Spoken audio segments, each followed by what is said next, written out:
Senhores telespectadores, o nosso programa de hoje é na Vila do Bom Barral, uma povoação progressiva, a crescer, muito perto de Lisboa, daqui a Lisboa são 70 quilómetros, rica de produtos, o famoso vinho do Bom Barral, a famosa pera rocha, e tem, além disso, muita história, muita coisa para contar.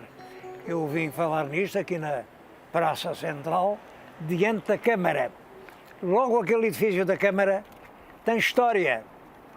Aquele edifício, naturalmente com outra forma, mas já existia no século XIV. E era a residência do senhor Alcaide-Mor do Castelo de Óbidos. O Castelo de Óbidos é importante, o Alcaide-Mor, portanto, era um homem com poder. Com poder, mas com um pouco de discernimento, porque na crise que então abalou o país e pôs meio país a favor do Mestre Tavis, outro meio a favor de Leonor Teles, ele foi pelo partido errado, pelo partido de Leonor Teles. E o resultado foi, quem ganhou foi o Mestre Tavis, tirou-lhe o cargo de Alcaide-Mor, confiscou tudo quanto ele tinha e deu a um outro rapaz, um escudeiro chamado Luís Henriques. O Nuno Álvares Pereira tinha um grupo de escudeiros muito fiéis que andavam sempre com ele e Luís Henriques fazia parte desse núcleo de escudeiros agarrados ao condestável.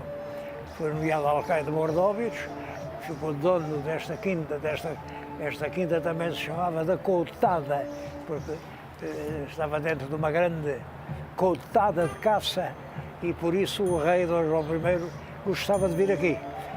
Dom João I, como sabem, era um grande caçador. Todo o seu tempo livre era para caçar. Ele escreveu até um livro, o livro da Montaria. Montaria era a caça nos montes. O livro da Montaria explica a maneira de caçar. E explica com muitos pormenores. E conta a experiência pessoal do rei nas suas caçadas. É claro que essa experiência tem mentiras de um tamanho. Foi sempre o costume. Os caçadores sempre foram mentirosos para contar as suas caçadas. Agora, acho que nenhum inventou uma mentira tão grande como esta. Ele andava aqui a correr atrás de um grande porco montês, até que o atingiu e atirou-lhe a sua lança, era a escuma, o seu ferro de matar, e atirou tão bem atirado que o porco ficou logo feito em 4 presuntos. Bom, isto não se pode mentir mais. Este palácio também se chama Palácio da Coutada, porque o rei Dom João I fez ali uma grande coutada. Uma coutada era um espaço de terreno vedado, fechado, onde ninguém podia caçar, senão, novamente, quem o rei, o Monteiro Mor, autorizava. É muito interessante que dessa coutada do século XV, ainda hoje existe um vestígio importante, que é a mata municipal. Esta mata, que estão a ver, muito bonita, tem 4 hectares, portanto, está no centro da povoação e representa realmente a sua origem. Foi aqui que começou a grandeza do Bom Barral. Acho importante que uma terra tenha sabido conservar no seu interior um espaço florestal com respeito pela sua história e pelo seu passado. A rainha Dona Leonor, quando ia para a Escalda, era que ela parava. Esta terra começa por ser muito antiga. Há aqui vestígios de povoamento do Paleolítico Médio, quer dizer, dá 30 a 40 mil anos. Já havia gente. Eu vou tentar ir até lá, à Gruta Nova da Colombeira, que era onde habitaram durante todos esses milhares de anos os nossos antepassados.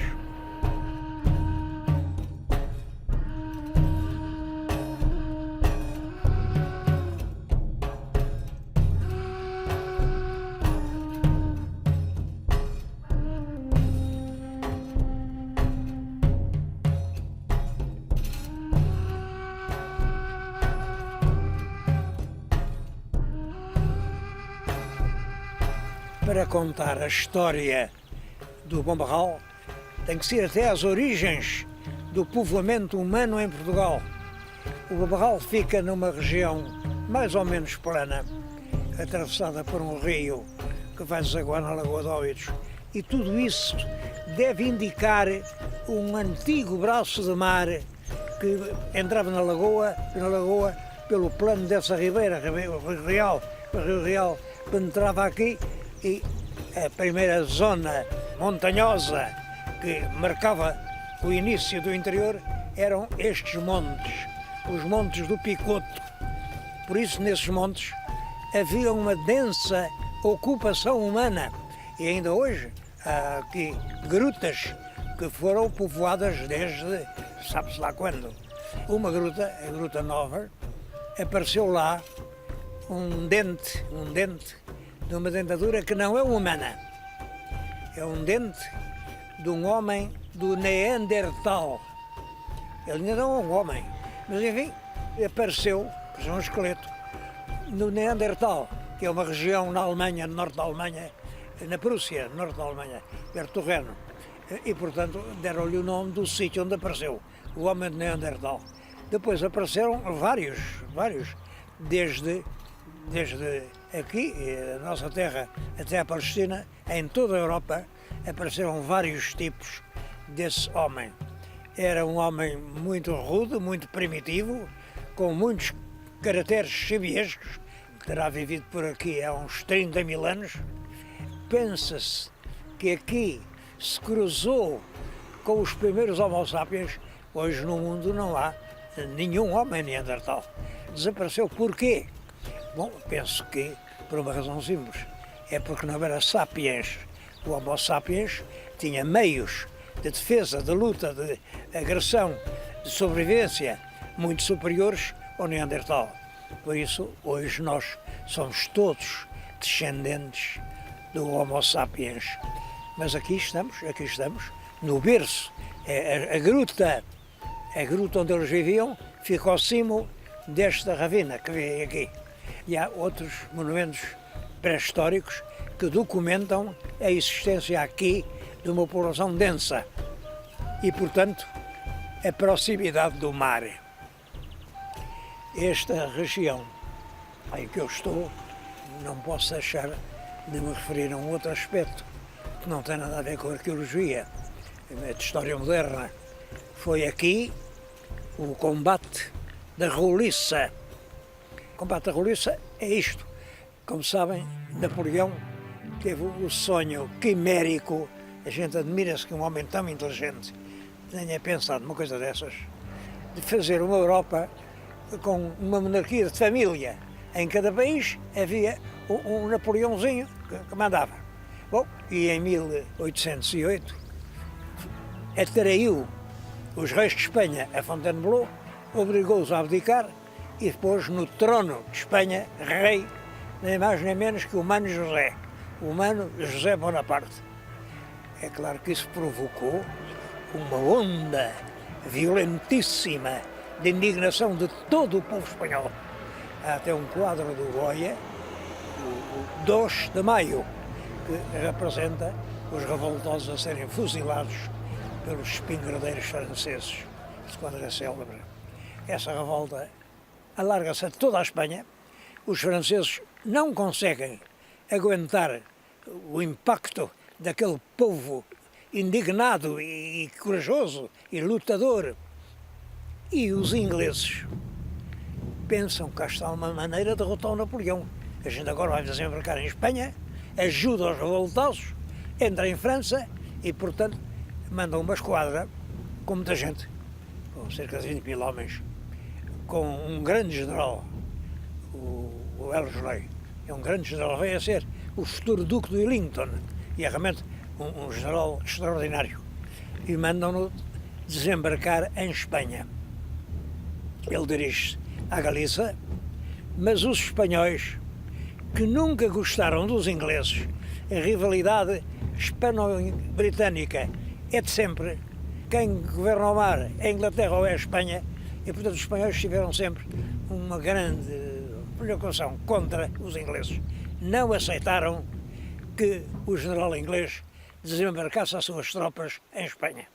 Bom, ele foi descendo e quando chegou ali à altura da Figueira da Foz, desembarcar ali os seus homens, eram cerca de 20 mil homens fortemente armados, era um grande exército.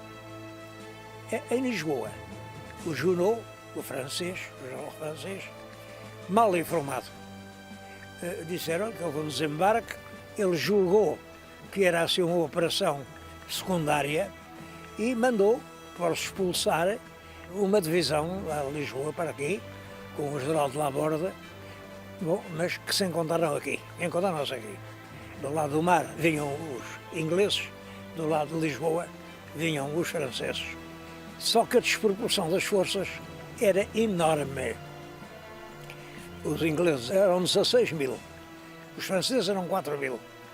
Costuma-se dizer que os ingleses, o exército anglo-luso, bom, aqui há um certo patriotismo a mais.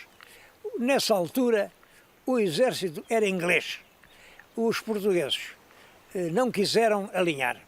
A explicação foi: encontraram-se os generais em Leiria e começaram a discutir por onde é que haviam de vir. O general inglês dizia: bom, vamos junto ao mar, que eu preciso do apoio da esquadra. Os leirienses diziam: não, vamos aqui pelo interior, aqui por Santarém. É uma região mais rica, tem trigo, tem vinho, tem pão e, portanto, pode-se sustentar o exército com mais facilidade. Não chegaram a acordo e, por isso, o exército português não entra, senão de uma forma, enfim, simbólica, nessa primeira batalha da Roliça. Claro que isso saiu-nos caro, porque quando se vai a fazer a paz, uns dias depois, em Sintra, o general inglês e o general francês não chamaram os portugueses. Disseram: não, vocês não têm nada a ver com esta guerra. Esta guerra é entre ingleses e franceses. E, portanto, fizeram um acordo, a Convenção de Sintra, que é uma convenção inteligente, em que não havia mais tiros e os ingleses comprometiam-se nos seus navios a pôr o exército francês em França, com armas, munições e bagagens. Bagagens era tudo quanto eles tinham roubado por esse país e havia verdadeiros tesouros. Mas tudo saiu porque os portugueses não foram admitidos a assinar essa Convenção de Sintra. A Convenção foi feita em Sintra e, exatamente, não foram admitidos porque não tinham tomado parte na guerra. Bom, depois, o próprio Lincoln organizou forças nacionais, integrou milhares de mancebos nas fileiras e então sim passou a haver um verdadeiro exército anglo-luso. Bom, o combate deu-se aqui, 4 mil contra 16 mil, os ingleses muito disciplinados, 16 mil homens, a atirar sobre o pequeno grupo dos franceses e o resultado foi grave. 600 mortos franceses contra cerca de 60 mortos ingleses, porque é claro, a força daquela massa obrigou os franceses a recuar e voltar a Lisboa. Em Lisboa então, o Junot manda já uma força maior, que ele julgava suficiente para o combate do Vimeiro. Bom, mas também aí as coisas correram mal e a solução foi os franceses voltarem para a França e os ingleses ficarem a dominar Lisboa.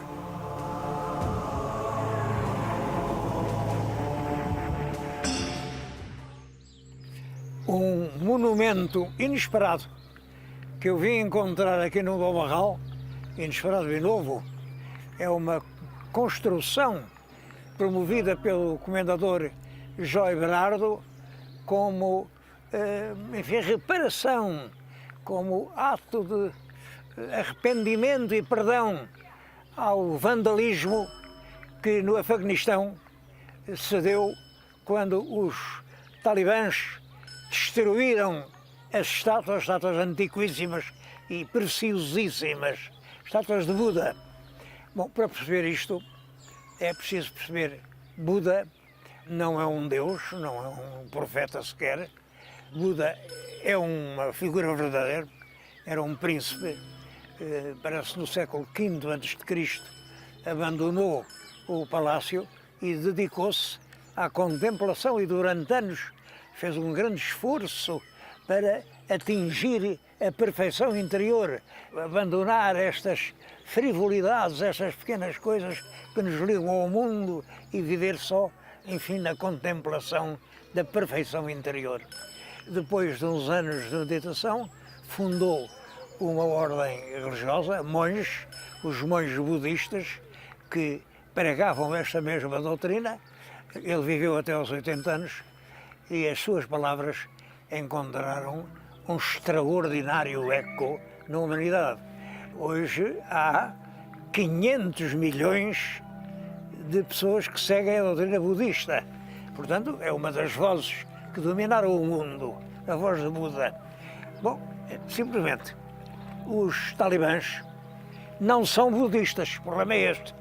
Os talibãs são maometanos, são mouros, como nós dizemos.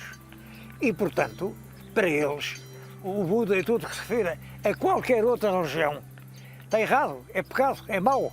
E destruíram brutalmente, vandalicamente, tudo quanto se referia a Buda.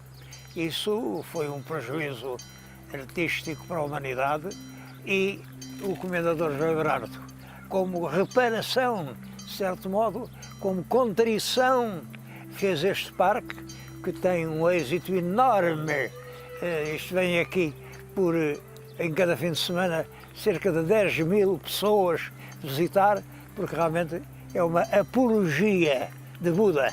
Buda está aí representado em todos os seus aspectos e são milhares de toneladas de escultura que ornam realmente este parque. A primeira homenagem nacional que em Portugal é feita a esse homem, esse chinês, o Buda era do norte da China, que há 7.000 anos pregou uma doutrina de elevação espiritual, de bondade, de perdão, de solidariedade humana.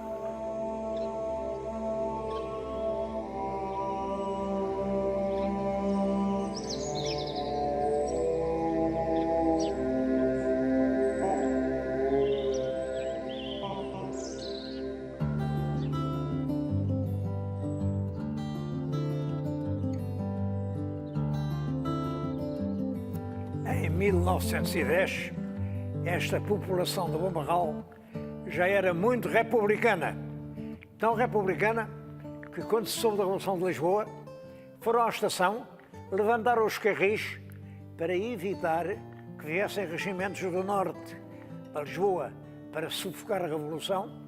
E no dia 6 foram a Lisboa dizer ao governo, o governo era António José de Almeida, que era deste interior: pronto, agora queremos ser vila, queremos ser concelho. Isto foi concelho em 1914. A partir de então, tem-se desenvolvido rapidamente. As grandes riquezas da terra são o vinho e a fruta. Eu estou-lhes a falar agora aqui num sítio histórico, era a adega principal do Abel Pereira da Fonseca. Abel Pereira da Fonseca é um caso exemplar de empresário. Ele nasce em 1876, portanto, século XIX, no fim, nasce lá na Beira Alta, na Malpartida, vem para Lisboa, pobrezinho, desata a trabalhar nos vinhos, arranja o seu próprio negócio e, a certa altura, é ele o senhor do vinho em Portugal. Ele tem uma capacidade de organização extraordinária. Ele abre em Lisboa nem mais nem menos que 100 estabelecimentos, são os Val do Rio. E quem quer beber um copo de vinho, dirige-se ao Val do Rio. Lisboa bebe pela mão da Abel Pereira da Fonseca. O nome ainda hoje é célebre. A empresa está nas mãos dos seus descendentes e vende milhões de litros de vinho por ano. O Abel Pereira da Fonseca empregou centenas e centenas de pessoas. Estou aqui numa das quintas que ele comprou em 1911, a Quinta do Sanguinhol. Está aqui, reclamos ao Sanguinhol, isto não reclama, eu acho graça, porque é de 49 e já anuncia uma grande baixa de preços. Está aqui o branco, é 2 escudos, já está aqui este zanguinhal, é mais caro, 10 escudos. Bom, isto é um livro que tem a publicidade ao longo dos anos desta empresa e que realmente é um documento cheio de interesse. Além do vinho, além desta empresa de Sanguinhal, ela continua a elaborar e ainda este ano, há poucos meses, recebeu numa exposição internacional de vinhos a primeira medalha de ouro. Eu provei-o, Quinta do Sanguinhal, e de facto é um vinho extraordinário. Um vinho que sabe a família, sabe a lareira, sabe a paisagem, sabe a saúde. É um vinho emocionante. Compreendo perfeitamente que tenha tido um prémio internacional. O culto do bom vinho continua aqui no Bom Barral. Todos os anos, no final de julho, último dia de julho e primeira semana de agosto, faz-se o Festival do Vinho Português, que atrai dezenas de milhares de pessoas. Este ano, o Festival do Vinho vem associado a uma feira da Pera Rocha. São realmente os 2 grandes emblemas do progresso do Bom Barral.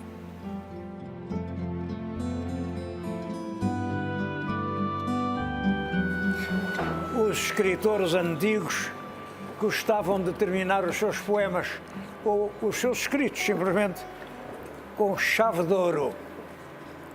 Eu procurei uma chave de ouro para este programa e encontrei-o. É a Pera Rocha. Pera Rocha, o concelho produz 100 mil toneladas por ano. Exporta-se para a Inglaterra, imenso, para o Brasil, para a França, para a Rússia. É um dos tesouros hoje do país. É uma pera com características especiais, tem qualidades para a saúde extraordinárias e que é hoje o grande valor, juntamente com o vinho, o grande valor do Bom Barral. Com esta chave de ouro termina o programa.